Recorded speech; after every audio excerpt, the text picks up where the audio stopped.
교회라는 제목으로 말씀을 드리겠습니다.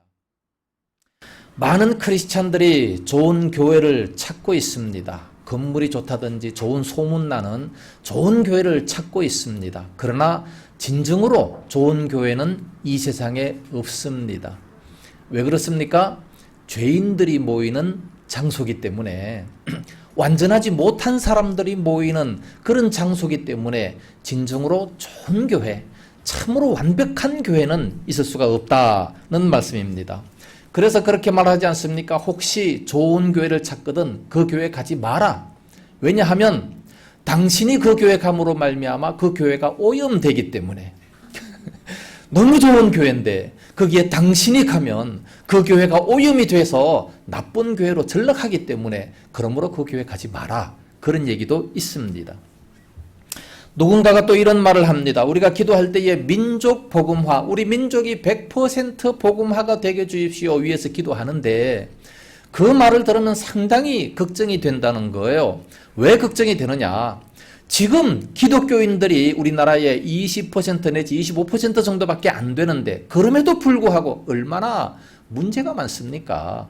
만약에 100% 예수를 믿었다고 한다면 얼마나 많은 파벌 싸움들과 교권 다툼 때문에 복잡해지겠느냐, 그런 얘기입니다.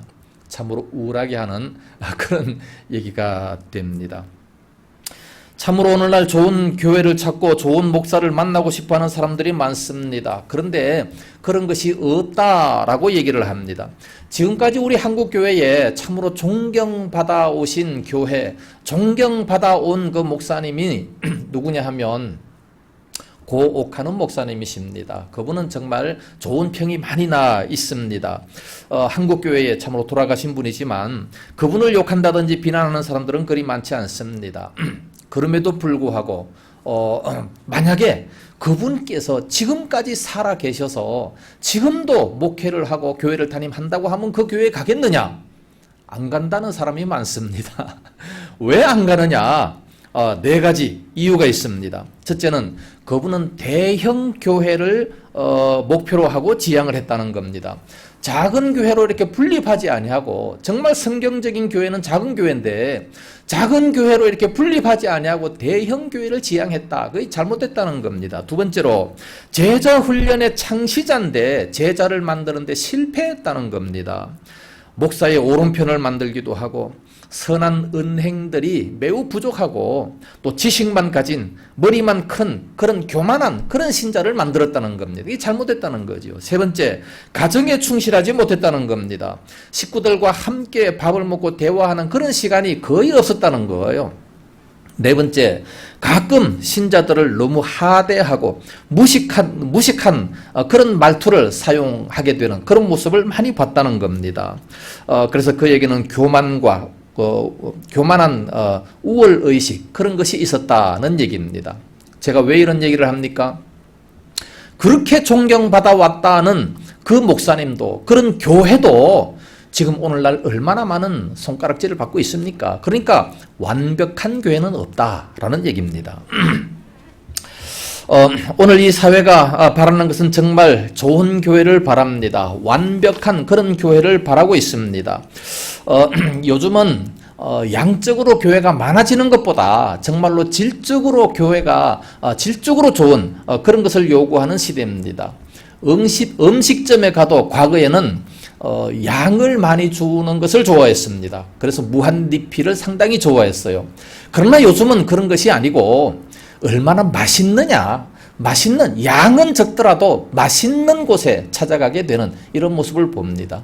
오늘날 교회가 너무나도 많지요. 그러나 교회의 양을 중요시하는 것이 아니라 2만 교회 확장하는 이런 것이 중요한 것이 아니라 정말로 하나님께서 원하시는, 하나님께 칭찬받는 이런 교회가 참으로 소중합니다.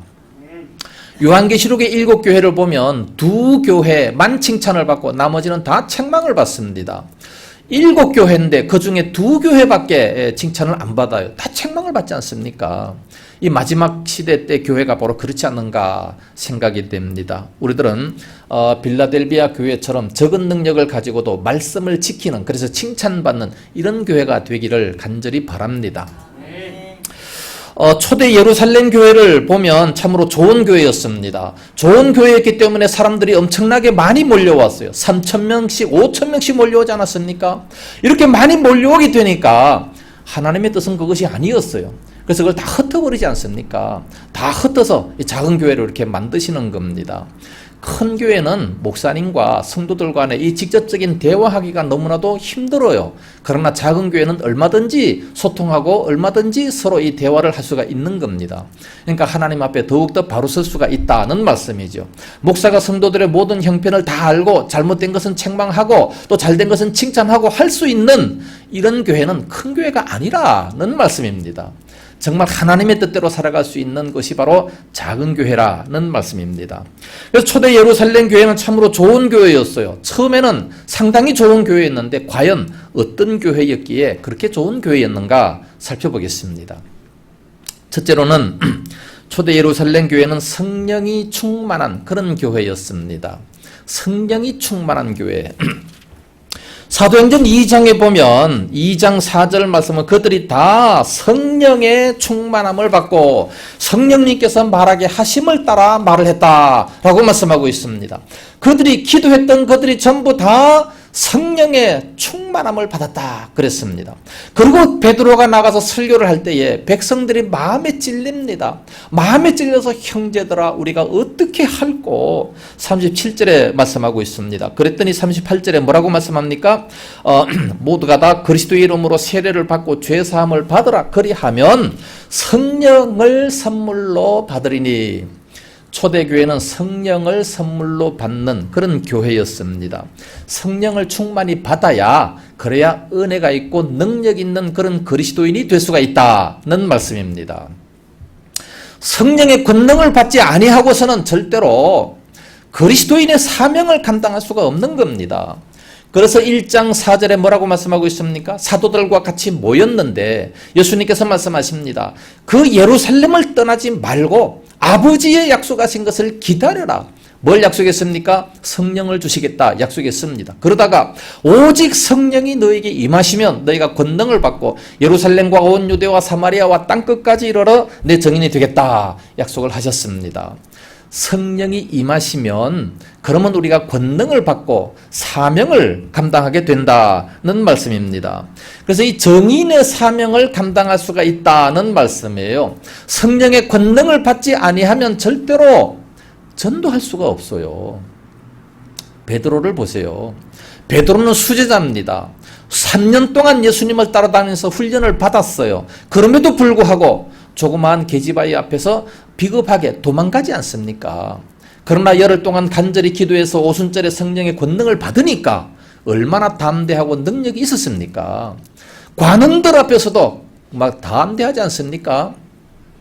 내가 하나님 앞에서 너희 사람들의 말을 듣는 것이 옳으냐 아니면 하나님의 말씀을 듣는 것이 옳으냐 너희가 한번 판단해보라.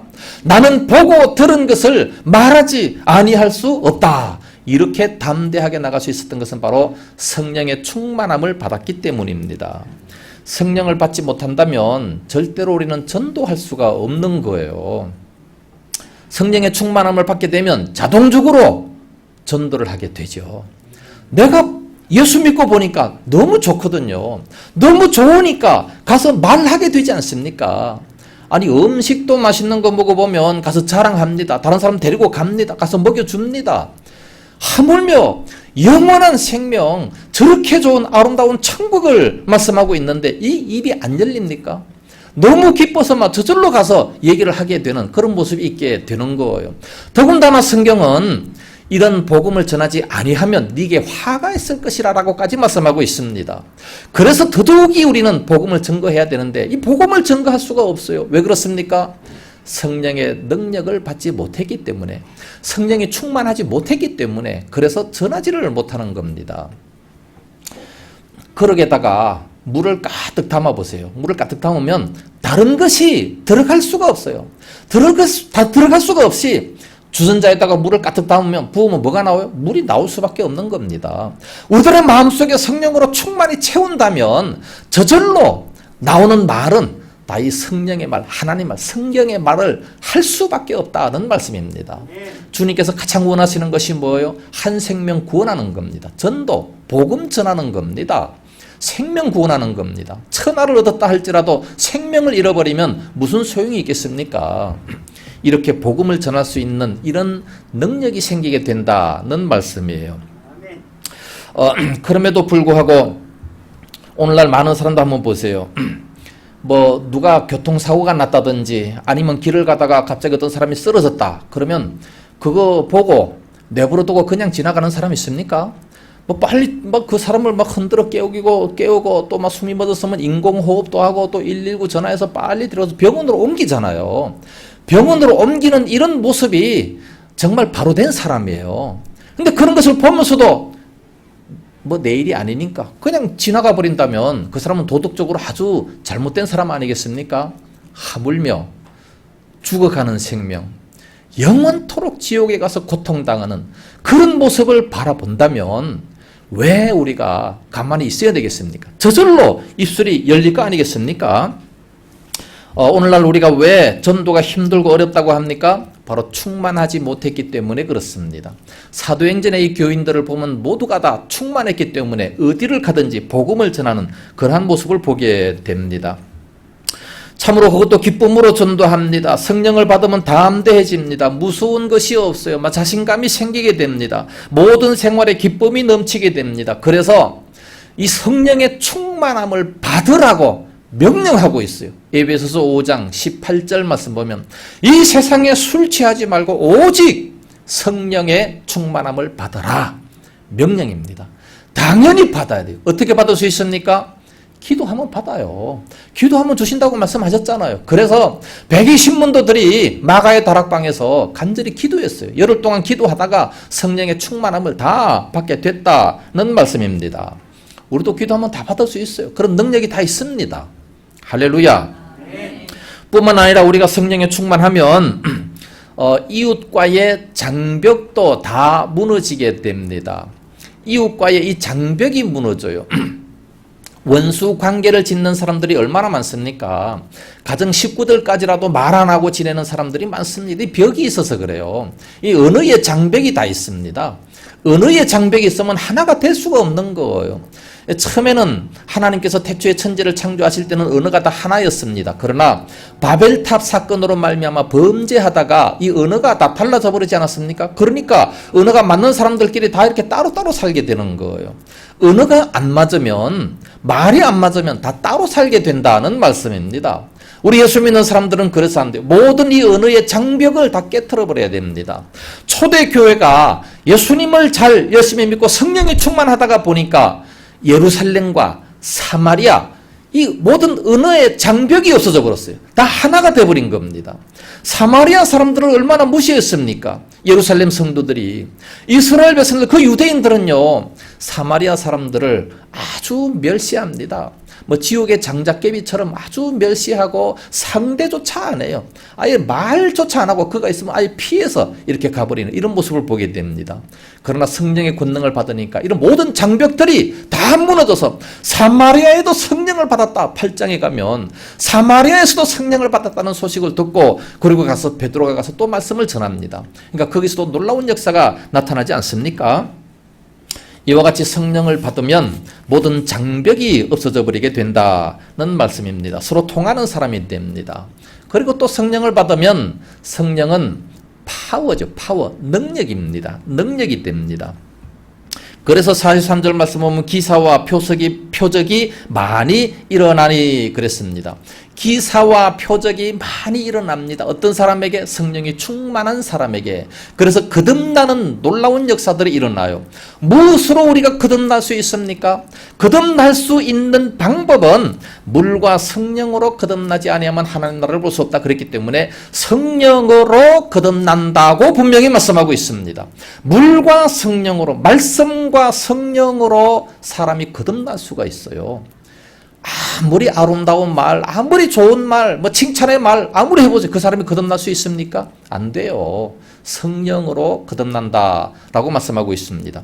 우리가 성령에 충만하면 우리 옆에 가기만 하면 저절로 같이 충만하게 되는 거예요. 그러니까 그 사람도 역시 거듭나서 충만하게 된다는 말씀 아니겠습니까? 오늘날 많은 사람들은 보면 거듭나지도 못했음에도 불구하고 교회만 다니면 그냥 거듭나겠지 막연한 그런 생각만 가지고 있습니다. 그래서 교회를 10년 다녔음에도 불구하고 구원의 확신이 있습니까? 몰라요. 그런 사람들은 많아요. 우리는 확신을 가질 수 있어야 됩니다. 이 성령에 충만하다면 얼마든지 확신을 가지면서 또 거듭나면서 하나님 앞에 바로 설 수가 있게 된다는 말씀입니다. 뿐만 아니라 이 성령은 능력이기 때문에 우리로 하여금 사명도 감당할 수 있도록 만들어 주십니다. 베드로가 3년 동안 예수님을 따라다녔지만 그러나 성령의 권능을 받지 못하니까 아무런 사역도 감당하지 못했습니다. 그러나 성령의 능력을 받으니까, 정말해서 성령의 충만함을 받으니까 얼마나 담대하게 그 사명을 감당할 수가 있었습니까? 오늘날 우리들에게 많은 직분을 맡깁니다. 그런데 그 사명을 감당하지를 못해요. 시간이 없어요. 힘들어요. 바빠요. 그러면 자꾸만 빠지게 됩니다. 왜 그렇습니까? 성령의 충만함을 못 받았기 때문에. 우리가 충만함을 받아보세요. 기쁨으로 교회 나올 수 있습니다. 기쁨으로 맡겨진 바 사명 감당합니다. 내가 희생하고 봉사해도 막 기쁨이 넘치는 이런 모습이 있게 되는 겁니다. 베드로가 그래서 성령의 권능을 받으니까 설교를 했을 때 3,000명, 5,000명이 회개하는 이런 사역을 감당하는 거 아니겠습니까? 그래서 성령이 충만해야 그래야 이런 사명을 감당할 수 있다는 말씀입니다. 뿐만 아니라 섬기는 것도 성령이 충만해야 돼요. 내가 섬기고 희생하고 봉사하는 이것도 성령이 충만해야 할 수 있는 것이지, 충만하지 못하면 기쁨으로 할 수 있는 것이 아닙니다. 억지로 해보세요. 다 시험 들 수밖에 없는 거예요. 그러나 충만한 사람들은 봉사하면서도 섬기면서도 희생하면서도 막 솟아나는 기쁨이 넘치게 돼요. 힘이 드는데도 불구하고 기쁨이 넘쳐요. 왜 그렇습니까? 하나님의 뜻이니까, 하나님의 성령이 충만하니까 그렇게 된다는 말씀입니다. 뿐만 아니라 성령이 충만하면 어떤 유혹에도 넘어가지 아니하고 승리할 수가 있게 되는 겁니다. 죄에서 승리할 수 있는 이런 모습은 바로 성령이 충만해야 그래야 될 수 있다는 말씀입니다. 인간은 자기와의 싸움에서 이기느냐 아니면 지느냐 하는 것이 대단히 중요합니다. 우리 인간에게 있어서 두 가지 도전이 항상 오게 됩니다. 그 첫째는 외부에서 오는 유혹이고 두 번째는 내부에 있는 이 죄에서의 유혹입니다. 마음속에 이 부패성, 죄성의 문제입니다. 세상적 이 외부에서 오는 유혹이 뭡니까? 세상의 유혹과 이생의 자랑과 안목의 정욕이다 그랬습니다. 이 세상에 보는 것마다 다 이 가지고 싶어하는 그런 욕심들, 또 내가 많이 가졌으면 자랑하고 싶어하는 이런 욕심들, 이런 것들이 많이 있는 이 외부에서 오는 시험입니다.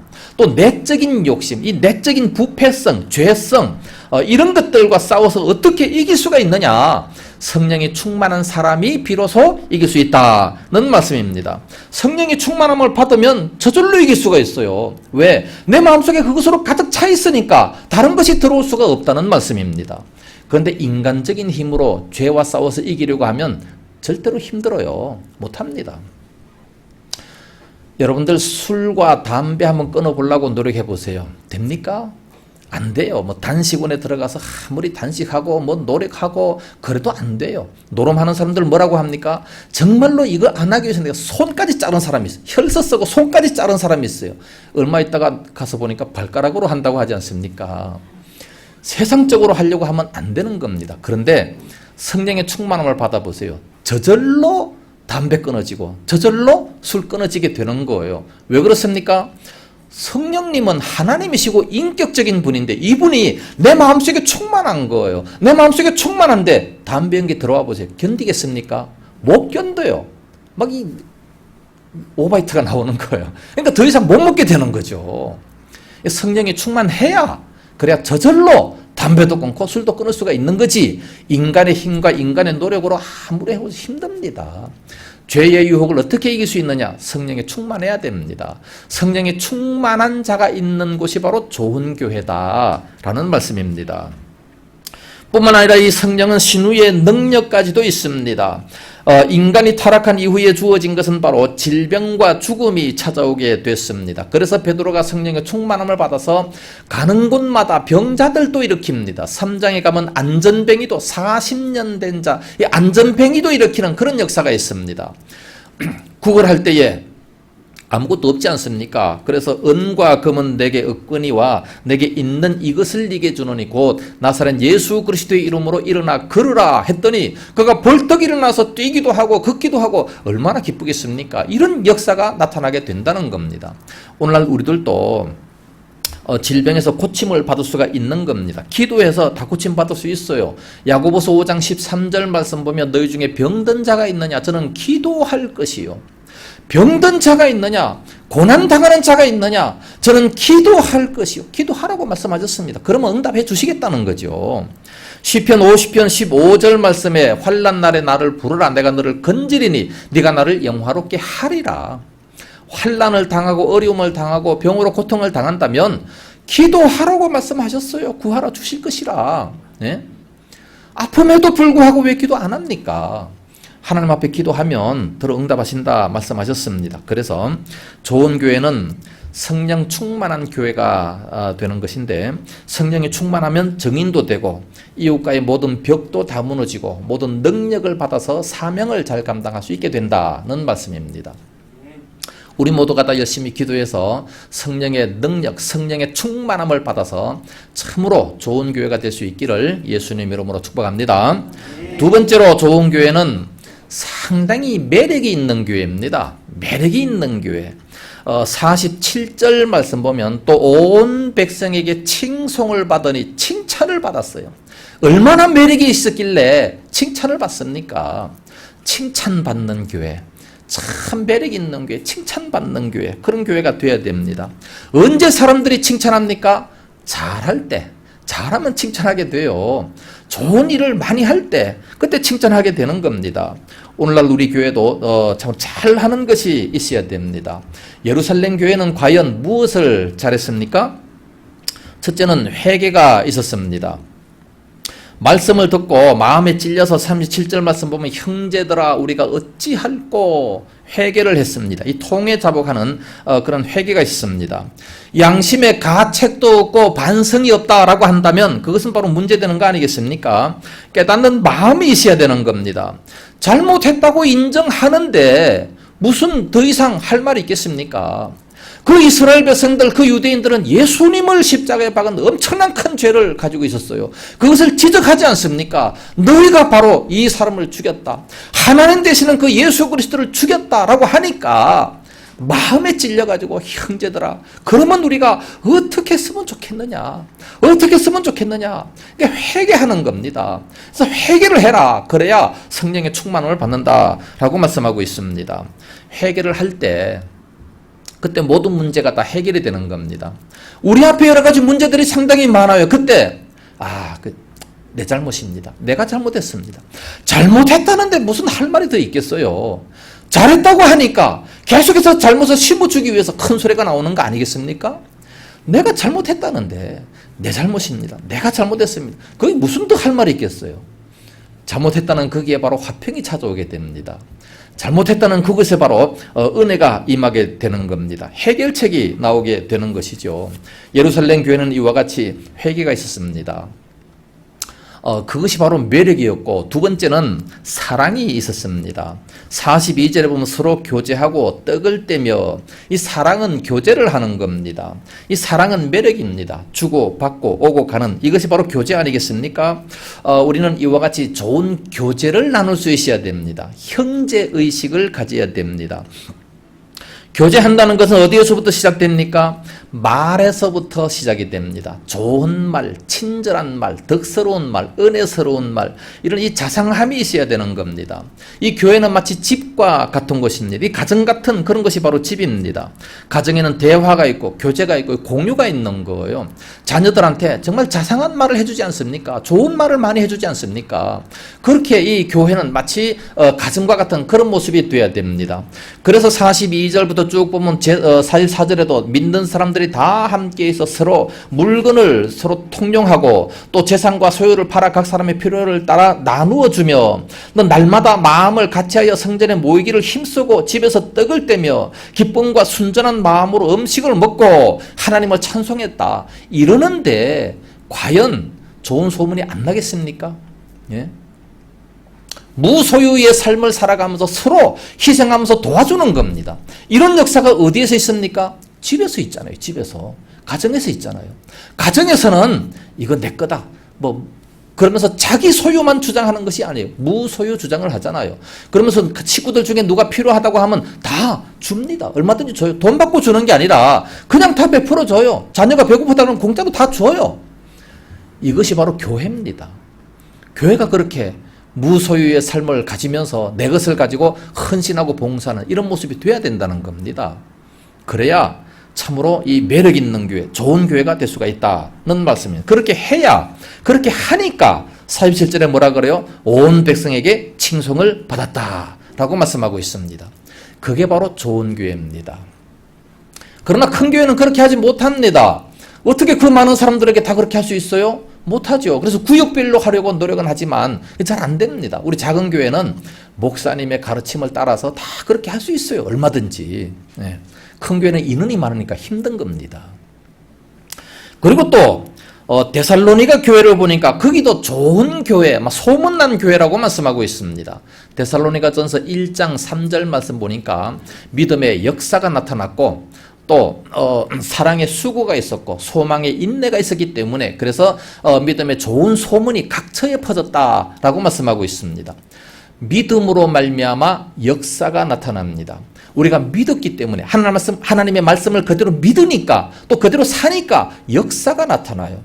또 말과 혀로만 사랑하는 것이 아니라 행함과 진실함으로 사랑하는 이런 모습이 나타납니다. 사랑의 수고가 있었다. 사랑을 한다면 내가 희생하고 수고가 있어져야 되는 거 아니겠습니까? 또 소망의 인내가 있었다 말씀합니다. 소망의 인내, 뭐를 소망합니까? 저 천국을 소망해요. 천국에 소망이 있으니까 어떤 어려움도 잘 참고 견딜 수 있는 그런 모습이 있다는 말씀이에요. 그러니까 믿음의 좋은 소문이 퍼졌다라고 말씀하고 있습니다. 우리가 정말 하나님 말씀대로만 살기만 한다면 얼마든지 좋은 소문이 날 수 있습니다. 그래서 온 백성에게 칭송을 받으니 그렇게 될 수가 있어요. 오늘날 왜 교회가 욕을 먹습니까? 왜 사람들이 복음을 받아들이지 아니합니까? 우리 예수 믿는 사람들을 바라보고 실망하기 때문에 그래요. 말은 교회 다니고 말은 예수 믿는 사람이지만 전혀 크리스천 같은 그런 내용이 없는 거예요. 예수 믿는 사람의 그런 냄새가 전혀 안 난다는 얘기죠. 세상 사람들과 똑같은데 믿으나 안 믿으나 똑같이 살아가는데 뭘 보고 감동을 받을 수 있겠습니까? 초대교회는 그렇지 않았어요. 예수 믿는 사람들 정말로 부러워했습니다. 또 많은 핍박을 받았습니다. 왜 그렇습니까? 자기들과 완전히 다른 삶을 살아가니까 완전히 다른 삶을 살아가니까 그들을 바라보면서 존경합니다. 또 자기들과 똑같은 삶이 아니기 때문에 핍박을 합니다. 존경과 핍박 이 두 가지가 있어야 진정한 그리스도인입니다.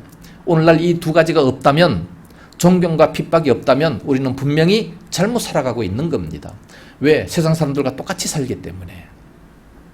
우리는 그렇게 살아서는 안 됩니다. 정말 진실함이 있어야 됩니다. 온 세상은 거짓말 투성이지만 우리 교회만큼은 진실해야 되고 속이지 말아야 됩니다.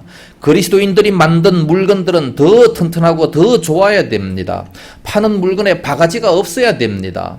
질서를 잘 지켜야 됩니다. 그래야 칭송을 받지요.